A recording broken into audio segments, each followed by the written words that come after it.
Hello, I'm Grace Kuriakanja, and this is Newsfeed, your dose of what people are talking about online. It's now over 650 days since Israel's genocidal war on Gaza began, and over 60,000 Palestinians have been killed as the Israeli government erases more and more Palestinian lives. Its strongest weapon is its soldiers. Each year, there are Israelis who seek exemptions from military service. However, openly refusing to serve is uncommon, and those who do so are labeled as refuseniks. Since October 2023, more young people are saying no, even though there are harsher punishments for refusing to serve. Many reservists are choosing not to report for duty, causing problems for both the military and the government. The majority of Israelis support mandatory army service for everyone, including ultra-Orthodox men. Yet, not everyone is on board, and some are facing jail time for being conscientious objectors. One of them is Itamar Greenberg, who's been imprisoned 5 times. My name is Itamar Greenberg. I am an Israeli refusenik and I support an arms embargo on Israel. I believe in human rights, in freedom, in equality. That's why I chose to spend 6 months in prison rather than serve in the Israeli army. But you, why do you continue to supply the weapons and money that fuel this genocide? But in Israel, it's not just the youth saying no to the war on Gaza. Many others are speaking out, and their voices are growing louder. They're calling for an immediate ceasefire, the release of the remaining Israeli hostages, and an end to Israeli impunity and Western complicity. My name is Jerome Hillel Bark. I am an Israeli citizen. I call for an immediate arms embargo on Israel. My name is Matan. I refuse to join the Israeli army and spent 110 days in prison. I support the arms embargo against Israel. My name is Asaf. I'm Israeli, also holding U.S. citizenship and living in the U.S. And I'm calling for an arms embargo in Israel. My name's Josh. I'm a U.S. citizen. I'm a Jew for shared safety, and that's why I support an immediate arms embargo against Israel. My name is Amitai. I'm an Israeli. I moved with my family to the UK a few months ago. I support an arms embargo in Israel because I think my country is harming itself and causing great suffering to Palestinians. It's been a year and a half of Israel's running wild, massacring thousands and thousands of Gaza civilians, implying starvation as a policy repeatedly. As the descendant of a Holocaust survivor, I cannot remain silent when faced with the Israeli atrocities and ethnic cleansing in Gaza. I believe that Jewish safety will never come from bombs and walls. Instead, it can only come from solidarity. Right now, the Israeli military is escalating its attacks on Palestinians in both Gaza and the West Bank, and the U.S. must stop providing it with the weapons to do so. Without these weapons, they cannot carry on the genocide and they cannot carry on the occupation. Please help us and join the call for arms embargo against Israel. More than 20,000 children have been killed in the genocide, but that figure does not evoke concern among Israel's far right. A video of journalist Piers Morgan challenging Israeli settler leader Daniela Weiss about the genocide is going viral. I just asked you how you thought about 20,000 children being killed by the IDF. So how do you feel about that? I think that the parents should be very careful before they teach the children to hate Jews and to kill Jews. No, that wasn't my question. That wasn't my question. Sorry to be persistent, but my question... That was your question. My question was, how do you feel? My question was, how do you feel? How do you personally feel about over 20,000 Palestinian children now being killed since October the 7th in Gaza? How do you feel about that?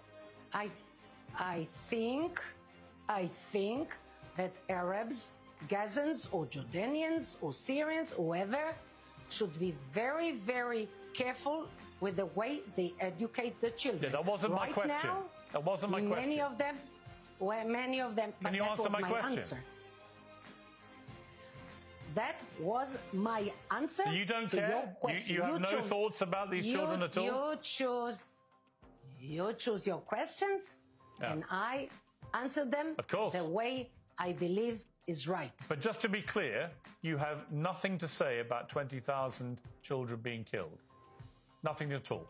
I have a lot to say about everything that happened as a result of the massacre of the 7th of October. Now, I understand you care about Israeli Arabs children and who died, Gazans as do I. But I'm able to care about both sides of children who've died. Why don't you care, seemingly, about the Palestinian children who've died? Why can't you express any sympathy or sorrow or empathy with the children who've died in Gaza? Are you able to do that? I warn all Arabs from all sides, from all borders, warn them, stop educating children to hate So just Jews. To be clear, I've now offered you three times. I made myself very clear. Oh, you've made yourself very clear. You asked me 5 times. I'm going to give you one last... You asked me 7 times. Okay, I'm going to give you one last chance to offer some empathy or sympathy or sorrow about the deaths of 20,000 children in Gaza. Are you capable of doing that? Now, Gen Z's approach to work and life is noticeably different from the other generations. From quiet quitting to mental health breaks, they've introduced new terms to the professional world. Their latest is conscious unbossing. This means Gen Z is intentionally avoiding middle management roles. I love you all, you're beautiful, and never forget that everyone is a princess. So, a recruitment firm, Robert Walters, surveyed 3,600 Gen Z professionals in the UK. The survey revealed that 52% of them have no desire to take on middle management positions. Instead, 72% prefer roles where they can contribute individually rather than manage others. Their reasons? Well, they're wary of the stress and minimal rewards they've seen millennials endure in such roles. Another survey backs up their concerns, showing a significant percentage of middle managers in the UK feel overwhelmed, stressed, or burnt out.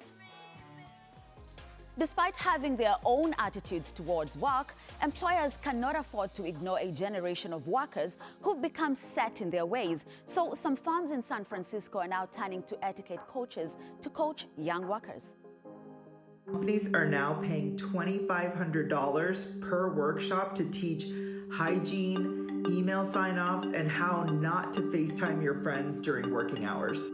But here's the truth. The problem isn't Gen Z, it's corporate culture that never taught the rules in the first place. And after years of Zoom school and remote internships, many young professionals are walking into the office for the first time ever, and the culture clash is loud. Meanwhile, Gen Z is firing back, saying my manager slacks me at 10 p.m. and that's not okay. And they're right, Gen X and millennial managers weren't exactly trained on balance either. And the smartest companies are finally realizing it. And they're investing in training, not just complaining, and they're building cultural blueprints of what to wear, how to show up to meetings, when to speak, when to ask, when to listen, because nuance is a muscle and context is a gift. So for Gen Z, learn the game so you can outplay it. And if you want mentorship, not micromanagement, it starts with understanding how the system actually works. And shout out to the companies that are teaching soft skills instead of policing vibes. Do you remember the infamous haunted ragdoll Annabelle? Over the years, it's been linked to a series of eerie and sometimes fatal events. Made famous by the 2013 horror film The Conjuring and its spin-off franchise, the doll was originally purchased in 1970. Recently, it's been touring the US, thrilling fans of paranormal activities. Now, there's a chilling new twist: the sudden death of Dan Rivera while leading the Devils on the Run tour. This is exactly what happens when you treat a demon-possessed doll like she's part of a boy band reunion tour. Annabelle, the alleged demon-possessed doll that's been blamed for car crashes, attempted stabbings, hauntings, and the origin of 3 horror franchises, has now allegedly claimed another life. Dan Rivera, the lead investigator for the New England Society for Psychic Research, aka the people in charge of the Annabelle on Tour circus, died suddenly during their Gettysburg stop. Now listen, I'm not saying that Annabelle explicitly killed this man, but I am saying the math is mathing. Gettysburg was a 3-day sold-out stop, and what happened after the final night? Oh, Rivera died in his hotel room with no known causes, and CPR couldn't save him. And the location of this show? Just an orphanage known for being one of the most haunted places in America. So you brought one of the most haunted dolls to one of the most haunted places in America and thought to yourself, yeah, this seems like a good idea. Here's where I find it so interesting, because Dan Rivera is a U.S. Army veteran, and they were on tour in Gettysburg, a city that is based around the history of the Battle of Gettysburg, that is almost like walking back in time when you walk through the tours. And the souls that haunt this place are many of soldiers, something that Dan has very in common with this area, being a U.S. Army veteran. The spiritual side of me is screaming at the circumstance. Fauja Singh, believed to be the world's oldest marathon runner, has died at the age of 114. The British-Indian man, who became an international sensation when he took up distance running when he was 89, succumbed to a severe head injury after he was hit by a car on a Punjabi highway in India. Singh ran 9 full marathons in London, Toronto, New York and Mumbai before retiring from competitive running in 2013 after completing a 10-kilometer race in Hong Kong.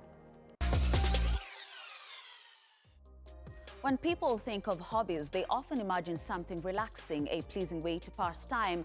For many, that might be painting, knitting or bird watching. But for one man, model making wasn't just a pastime, it became an obsession.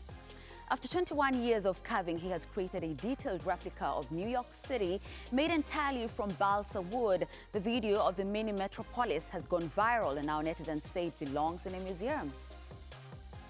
For the past 21 years, I've been building a miniature model of New York City, and I'm carving the entire thing by hand out of balsa wood. I made almost 1 million buildings. I completed all 5 boroughs, and I don't have it displayed yet, but once I do, it'll be 50 feet long and 30 feet wide. This is one of the 350 sections that I made. This is downtown Manhattan. This is the Freedom Tower right here. This is the World Trade Center. I kept the World Trade Center. They're my favorite buildings. Wall Street right here. This building with the green top. This is 40 Wall Street. And this building is 927 feet tall. Wall Street is right down below. A lot of other financial companies down there. And that's our show. Find our latest stuff on YouTube and do subscribe to our channel. See you soon.